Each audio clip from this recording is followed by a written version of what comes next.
getting ready for an interview with Coach Lou Holtz. Looking forward to our conversation. I'm going to ask him about leadership, culture, and how you build that culture. Much has been written about Coach, but I want to hear from him specifically and see if we can gain any insights. Coach was a mentor of mine. I played for him from 1985 through the 88 championship season.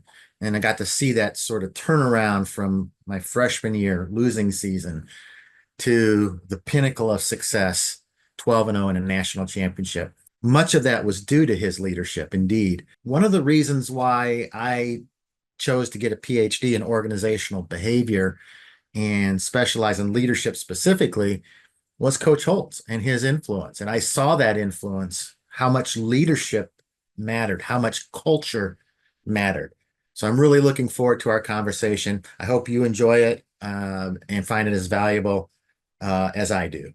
I want to try to go back to 1985, 86 when you took the job at Notre Dame. What was the culture when you sort of inherited the program, and what were you trying to maybe achieve with the culture going forward? Well, Dr. Algie, I'd taken over five losing situations, so I knew exactly that it wouldn't be as good as I'd hoped, and it wouldn't be as bad as everybody seemed to think. But a program goes through four different phases. First phase, you learn how to be competitive. And Notre Dame had learned how to be competitive as Miami just blown us out. And you do that by blocking and tackling. Then you go through phase two, you have to learn how to win. You learn how to win by doing little things. Everybody does the big things, but you don't have been on that tape how much we emphasize the little things. Then you go through stage three, you have to learn how to handle winning. Once you start winning, everybody forgets what it was like when the program was on the bottom, and everybody wants credit for it. Everybody wants to stop working and things like that. But then you get to stage four, which is a championship stage. And stage four is when you develop a culture with the team. And the culture that you're trying to develop is where they take charge of the program. They are going to wait for a coach to get on a freshman. They're going to get on them one themselves about how we do things and the way we do it. And you build a pride there. So that was the main thing that I felt we would have to do is develop the culture. Didn't know how long it would take, but was quite confident we could build it because Notre Dame had a culture of winning. Yeah, they were down a few years, but that basic were still there, the pride in the university, etc. Part of the culture is the people. And when you selected coaches to be on your staff or recruited players, what leadership qualities would you often look for in players and or coaches? Well, there were different things you wanted to see, but in recruits, I wanted to see how they treated their parents. If they didn't show their parents respect, they were not going to be successful at the University of Notre Dame. If you showed people respect, you had a chance to be successful at Notre Dame. Other than that, I wanted people I could trust. And if they said they're going to do something, they're going to do it. That you didn't have to worry about what they'd be doing. Then I wanted a group of people that really wanted to be great. You know, so many people wanted a scholarship at Notre Dame and say, well, that's the epitome of it. I got this scholarship. I'm a Notre Dame. But no, it's just that you can pay people to excel, Brad.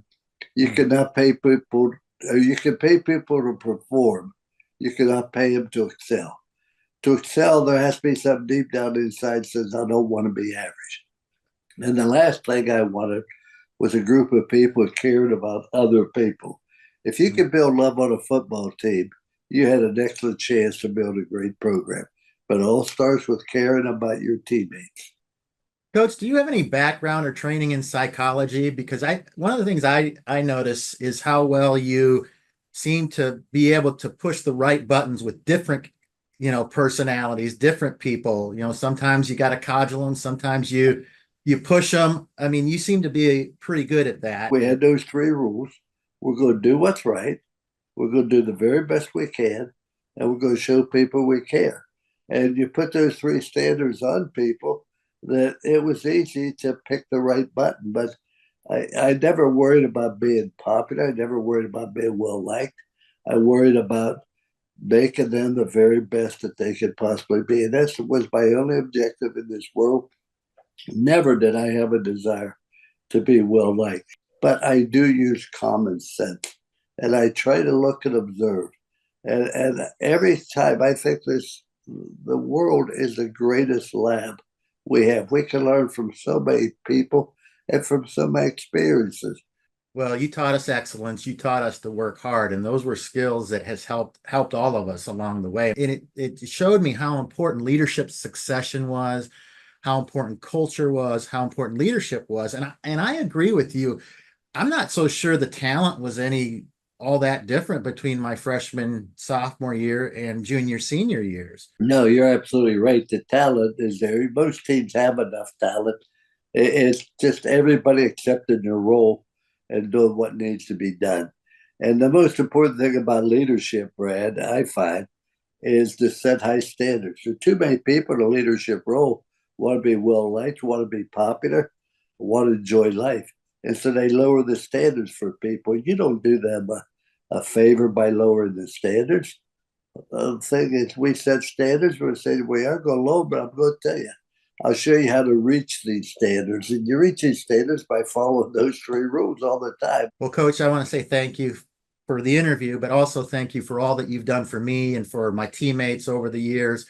We are blessed. I count my blessings to have you a part of my life, and thank you so much. Well, thank you, Brad. Thank you for all you've done. Thank you for being a good teammate.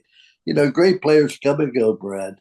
Great teammates last a lifetime, and you're a great teammate. So God bless you. Thank you for having me.